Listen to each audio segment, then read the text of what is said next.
Hi, I'm Barry Clark. Welcome to the Mortgage and Property Podcast, brought to you by Mortgage Monster. Now sit back, relax and get ready for top tips, tricks and advice to help you with all of your mortgage and property needs. Hello and welcome to the Mortgage and Property Podcast. Myself, Barry Clark, and today we're joined by Chris Hare, who's going to help us out with the questions. How you doing, Chris? You all right? I'm good, thank you.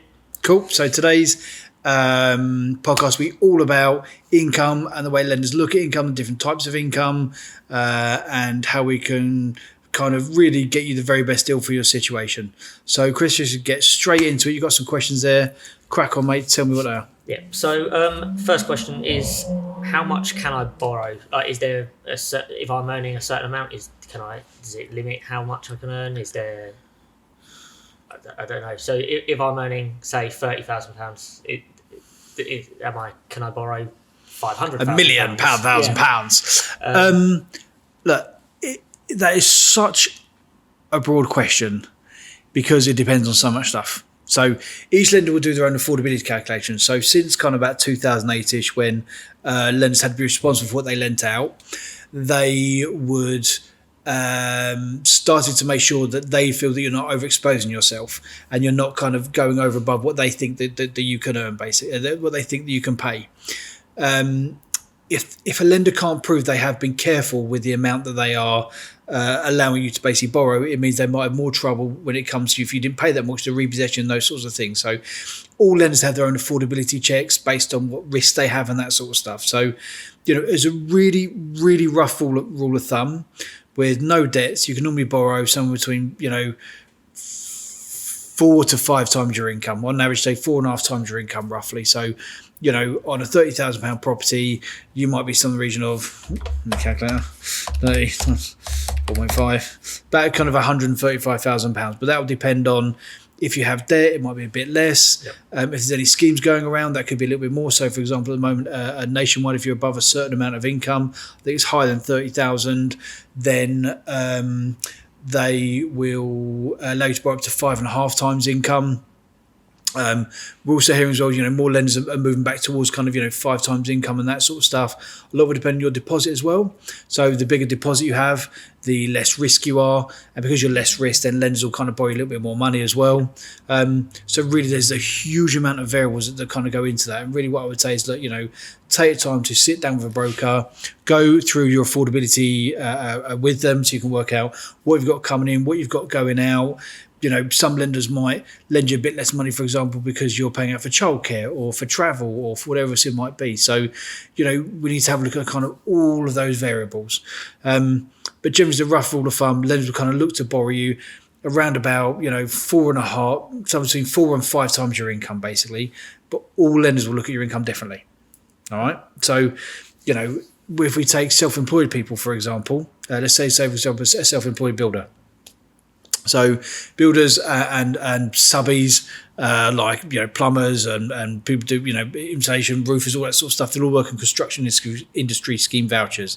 This is where if you earn £50,000 a year as a tradesperson, the person who pays the employer, or the person, not the employer, but the person who kind of takes that tradesperson on, they'll generally tend to hold 20% of their money at source. So they will then do a tax return at the end of every single April, throw all their expenses against it, and on paper they might look like they're only earning, say £25,000 or £30,000, for example. So some lenders will lend that particular person, their deemed as being self-employed, 4.5 times £30,000. However, another lender, which is about 135 grand. However, other lenders might look at CIS vouchers, take the gross amount of that. So they might look at the last 3 months, 6 months or 12 months. So we're then talking about borrowing then kind of 4.5 times £50,000, which is hugely different to borrowing, 4.5 times your £30,000. So really it's going to be about picking the right lender for your scenario and working out, who can get you up to around here where property prices are kind of higher than some of the other regions in the UK.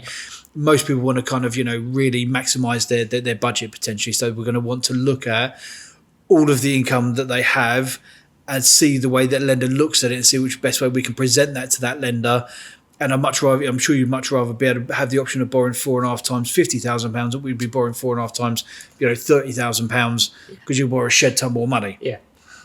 So really it's about picking the right lender for you. And that goes not only for, that sort of income. It can be, some lenders will take, for example, disability income into account. Some lenders will take PIP payments. Some lenders will take into account any income you might have from fostering. Some might take into account income you might get from child maintenance, for example. So it's about finding as much about the client as you possibly can, and then basically put them with the best lender that suits them at that time. Whether it be for the very best, mortgage rate, whether it be to maximise their borrowing, after having and doing, a fact find, which we'll sit and ask you a few questions, that's really when we're going to know exactly what it is you're able to basically borrow and how we can maximise that. Sorry, that was a very long answer for a really short question. I think you've kind of gone over some of the other questions, but we can kind of touch on them a little bit. Based on the self-employed bit, some of the questions we have had over the social media is we've had taxi drivers and stuff like that as well. How would that work? Because obviously they wouldn't have CIS vouchers, but no. I mean, what would generally happen? So when you're self-employed or a business owner, no one knows how much you're earning until you pay tax at the end of the year. So potentially you might earn gross in a year 1 million in a year. Hopefully you do. Fantastic, it'd be amazing if you did. Maybe working for us you might not, but for other people you might. But the pay's a whole different thing. But basically, if say for example you were self-employed and your earnings were, say for example, I don't know, £1 million over a year, for example, which would be absolutely fantastic. Well, if on the 364th day of that year you get a bill for all of the costs which we generated that, and that's for £995,000, your profit's only £5,000. So a lender's going to want to know what you paid tax on at the end of that tax year, and that's going to then dictate what your earnings are. So the majority of lenders, and again, this kind of varies from person to person. Self-employed can vary between being genuinely self-employed, where you're a sole trader. We then have company directors. We might have people who, that's really the main two much yourself, but maybe contractors as well.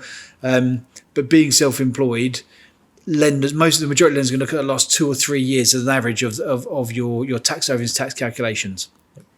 Using an example there, use maybe of a taxi driver, for example. Now, we can use, legitimate income that clients have paid tax on.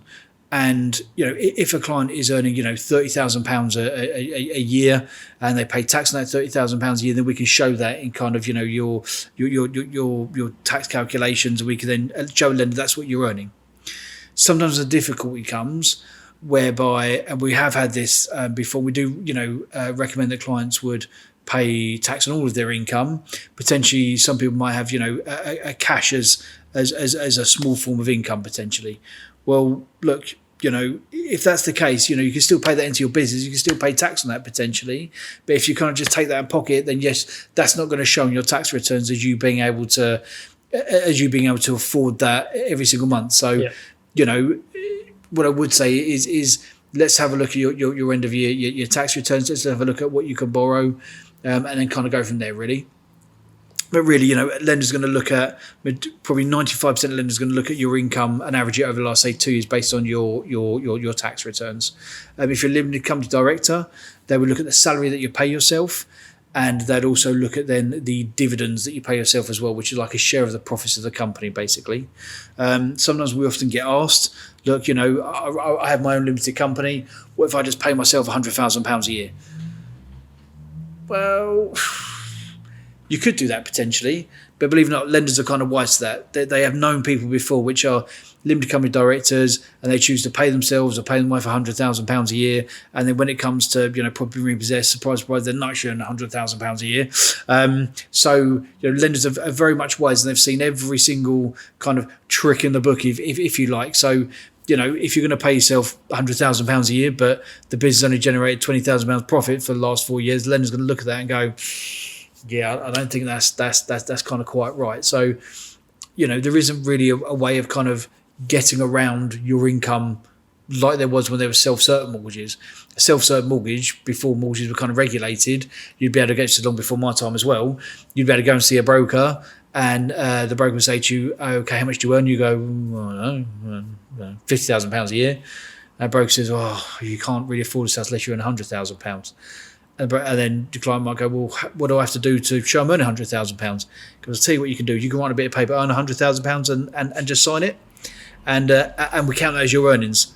And I don't know if you believe this or not, but apparently, right, some people would earn £100,000 a year. I know it's crazy. Shocking. But some people may have lied about the amount they're earning, the amount they actually declared. Well, that's really what caused the whole of the mortgage market to implode, going back a few years. So lenders are very much wise now, especially in the fact that they now have to, be responsible for the amount they lend. And if they're not responsible for lending, then they can't get it back again. They're ultra careful. Yep. So lenders will look at your income for self-employed people, but it has to be sustainable. If it's jumped up year on year, we can see a nice progression. There's sometimes an average of the last 2 years. If your latest year is lower, they'll generally take the lower of the last, say, 2 or 3 years as well. But really, it's about understanding your income, understanding how it fits with lenders' criteria. So again, like limited company directors, for example, some lenders will look at dividends and the salary they pay themselves. We've also got some lenders that will look at maybe retained profits. That means if you didn't pay yourself all the money from your business, for example, and you chose not to pay yourself that, maybe you shouldn't be penalised for that because you could have paid yourself that and chose not to. So some lenders will look off maybe retained profit. That's the amount that your business earned, even though you didn't take it all. Some might look at your net profit for that year, for example, and the amount you've paid yourself. But really, it's just all about, and I know I keep harping on about this, it's all about finding as much about it as we possibly can, and then working out then where we're going to place you to give you the best option to get where you need to get to. Yeah. That's the best way of explaining it, I think it is. Yeah. So next question is, can I get a mortgage on benefits and income support, stuff like that? Fully on benefits, you may struggle with a little bit. There's only kind of really, I think, one lender that can, one or two lenders that may consider that, the kind of 100 that we work with, but they're quite a small boutique lender. Look, if you have some earned income and some benefits, then yes, a lot of lenders will. A lot of lenders will take into account, child benefit will take into account PIP, they'll take into account carers allowance, they'll take into account DLA, so all these different elements. If there's an element sometimes of kind of, working as well, whether it be part-time or full-time job, they can look at all those aspects together. And again, if you compare your income with one lender that takes none of that income, your income might look like £10,000. If you show that same income to a different lender, they might see your income as £30,000. Well, let's put you through the lender that shows your income as £30,000 if you need to kind of show that. So the amount that I would be able to borrow different if I'm a first-time buyer to, say, someone who's bought 2 or 3 homes before? Not really. There's a little bit of kind of what you used to be able to get, first time buyer deals going back a few years, whereby people would, they would have their first time buyer mortgage, that particular bank, and stick with that bank for kind of 25 years. Well, people don't really do them. Well, they've wised up to the fact that, you're going to be in a few year fix and then pay ridiculous rates for the rest of the time. So people now will be open much open to kind of shopping around. So there isn't that kind of, massive discount offered for first-time buyers like there may have been years and years and years ago. More people now kind of take that discount, enjoy it while it's there, and just sort off then to the next cheapest lender, which we fully support, by the way, because we want to make sure you're paying the cheapest amount at all times. Yeah. So there isn't really a massive difference between those which are buying for a first time and those who are buying kind of for a second time.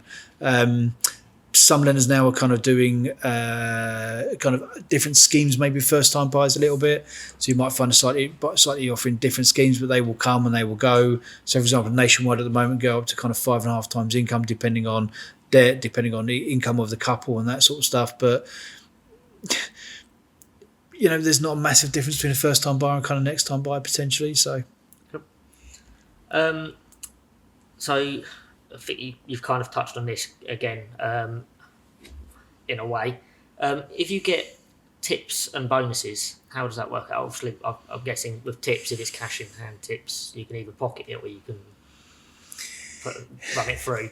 It will depend on kind of business and that sort of stuff, and kind of how often those tips are, whether or not So with tips and bonuses, so bonuses is kind of much more freely accepted, I believe, and it depends if that bonus is monthly, quarterly, yearly, twice a year, whatever else it is. Would look at the history of that. So can we see that over the last couple of years that bonus payment of maybe the last 3 months or 6 months or 1 year or 2 years, depending on the lender and how often you basically get them. We would look at how there are based on each. We would look at how often they appear on payslips and the way that they appear. So they appear as bonus every single month or every single 6 months or year. Then they would average those over kind of the year or so. They want to make sure potentially that you've had those previously. They might look at previous P60s, but it's all about sustainability and do we think it's okay moving forward to be able to use this income? Are we comfortable enough to be able to use this income? So again, the more info we can give to an underwriter to help them understand your bonuses, the easier it can basically be. With, as I say, bonuses, if they're yearly or by any, as long as they happen quite often, we can prove that they're good, then should be okay. Tips, altogether different. Some lenders will take kind of tips or different various payments. And again, lenders just want to see a history of that happening basis, whether that be, backed up with your P60 average over the last so many months. That really will vary from kind of lender to lender. I'd say pretty much all lenders will take bonuses, but probably only a small proportion would take tips. I don't really think in this day and age, I think we're moving more and more away from a society full of cash now, and even tips and that sort of stuff are generally paid more by card. We seem to see tips now on kind of, restaurants in pay slips and that sort of stuff is all equally divided up, and rather than tips, which are just kind of pocketed. Like, if you take your tips and pocket your tips, then that's not a provable, usable income. So it's all about being provable and usable, basically. Yeah. As long as we find a provable, usable income, then we will present it to lenders the best we possibly can. Got it. So we've only got a couple more questions now. What happens if I have a sudden loss of earnings or I'm suddenly ill and I can't work, or I'm laid off or something like that? Well, look, what I would hope is the fact that we would have put some sort of insurance in place for you if that would happen. So we cover kind of all of the various different scenarios. So, for example, if you're unable to work through the illness or sickness or whatever else it might be, then there are insurances that can kind of cover that. Redundancy is kind of a little bit different because there used to be lots of redundancy insurances around. Which is like what they call ASU insurance. But since COVID, that all kind of went a bit peak-tong and they've kind of pulled those products. But I've double checked if they were back now. They weren't kind of last time I looked. But look, obviously the lender doesn't want to see you homeless. So the first thing I would do is say open up dialogue with that particular lender, explain to them your personal circumstances, explain to them what you're looking to do. I would say that, out of all of your commitments, have a look and see the ways that those can all be managed, which ways they can be put off. Look at the ways that you can stop some of those payments that you're paying out, maybe some more of the luxury items, maybe concentrate on the bits and pieces which may harm your kind of credit score, such as your mortgage payments and that sort of stuff, and utility bills first and foremost, and rather than your luxury items.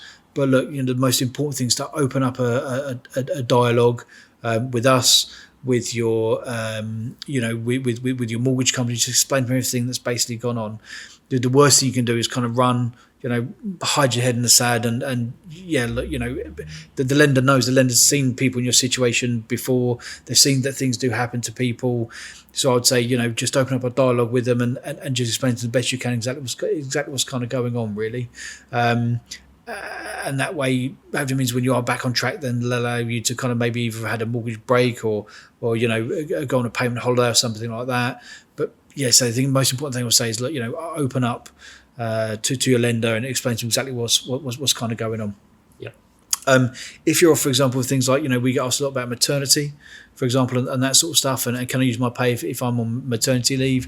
That's something which is kind of altogether different. So, you might not have an income right now. You might return to work on this date for this amount. Once you've had your little one, you might have been off for a year or whatever else it might be. At that point, if you're going back in the next little while, then generally lenders then will allow you to be on maternity pay for a period of time, or paternity pay for a period of time, before kind of going back. And they can still, if you're planning to return back to work again full time those hours, as long as we've taken into account kind of childcare costs and that sort of stuff, a lot of lenders, even though you haven't got that paternity income right now, they would understand you're going to return back to work at a certain point, and that will start back up again. They might look for savings potentially to kind of carry you through that period. They might look for confirmation that definitely is going to happen on this day, you're going to go back on this amount. So generally lenders are a lot happier with like maternity pay and that sort of stuff. So last question I have is, does the length of the mortgage term affect how much you can borrow? It does, yeah. So if, say, for example, you were in your 60s and potentially looking to retire at age 70, you may be able to get kind of a 10-year mortgage. So those payments are going to be kind of quite high for the amount that you wanted to borrow. If you compare that with someone who's maybe buying the first property and got maybe a 35-year term, those payments are probably much lower every single month. So therefore, even with the same income, the lender might say, okay, well, because your mortgage payments are lower, potentially you can borrow a bit more. So yes, you will find that potentially the longer the mortgage term, the longer you'll be able to borrow potentially. The more you'll be able to borrow potentially. Some lenders also will allow you to borrow more money on, say, for example, a 5-year fixed rate rather than a 2-year fixed rate, because of the way that the PRA look at kind of long-term debt and those sorts of issues. So really, again, it's just all about explaining what you're trying to achieve with your broker, and give them all the information that you need to be able to try and help you and help support. Explain to a lender the best way to look at your income, basically. Unfortunately, that's all we've got time for today. So, Chris, thank you very much for joining us. And guys, thank you very much for listening. If you enjoyed listening and found us helpful, please don't forget to follow, subscribe, and click that bell icon to be notified of any new episodes. And we look forward to seeing you again same time next week. Cheers, Chris. Thanks.